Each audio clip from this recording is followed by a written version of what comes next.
Speed limit signs can sometimes be difficult to spot, but often we can use our environment to get an idea of the speed limit. In most cases, in the city, unless otherwise stated, the speed limit is 50 kilometers an hour. If you're approaching a park or a school, especially a primary school or a park, and you see playgrounds for children, look around for a 30 kilometer an hour panel. There's a high probability that this is a 30 kilometer zone. Pay attention as well to controlling your speed on slopes. We tend to go too fast when going downhill and too slow when going uphill. So if you're already at the speed limit when approaching a downward slope, release the accelerator and if necessary, apply the brakes a little. When going uphill, accelerate a bit to maintain your speed. A frequent cause of failure in exams is inappropriate speed. Inappropriate speed is when you drive too fast depending on the context, even if you're not exceeding the limit. Example, in an area where the speed limit is 50, but the road is covered with snow, 50 is too fast.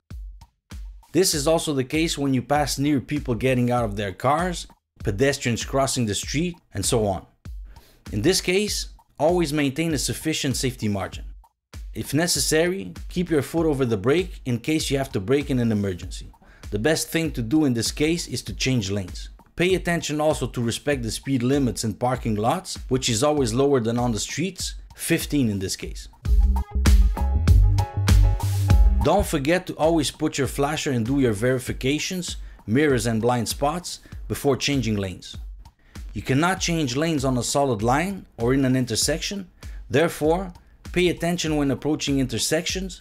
There is often a solid line right before them. If you make several successive lane changes, you have to stop your flasher, put it back on again, and do the verifications for each lane change. A little trick to know if the car in the lane you want to go into is far enough to change lanes.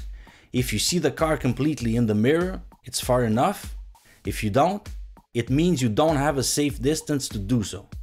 Another very common mistake, new drivers often tend to wait too long before changing lanes before a turn.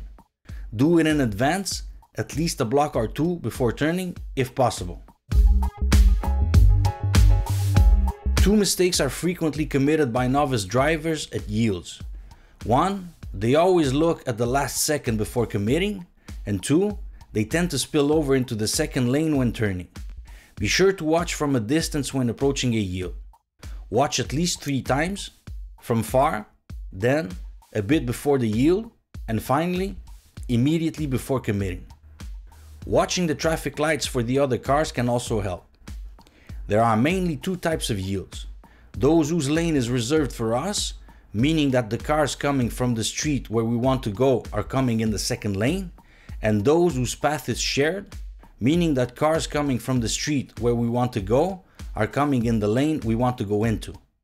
Pay particular attention to the latter.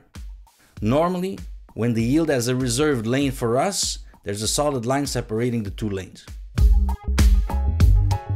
When approaching a yellow light, you must always stop if it can be done safely, meaning if there is no danger of being hit by the car following us or of finishing our braking in the intersection. 2 tips we can use to know if the light will turn yellow soon are: 1. The countdown for pedestrians. In many cases the light turns yellow when the countdown reaches 0. And 2. If the light that we're approaching has been green for a long time.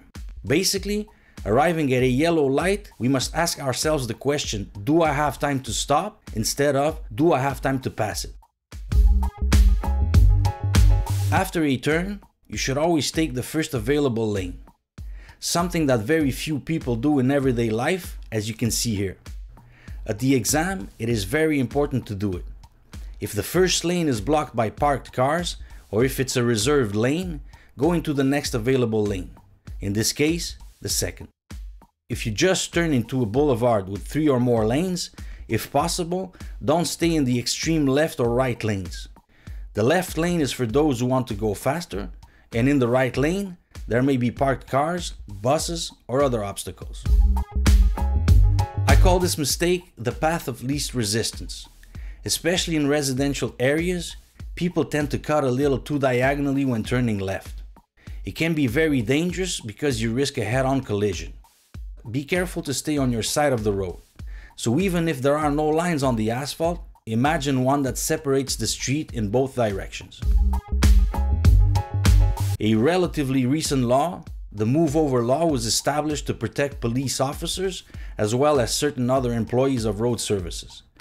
If you're approaching a police car stopped on the side of the road which has its sirens going, you must leave at least one lane between you and them if possible. If this is not possible or safe, slow down when passing and keep your foot on the brake so you can intervene if necessary. I hope you liked this video. Good luck for your exam.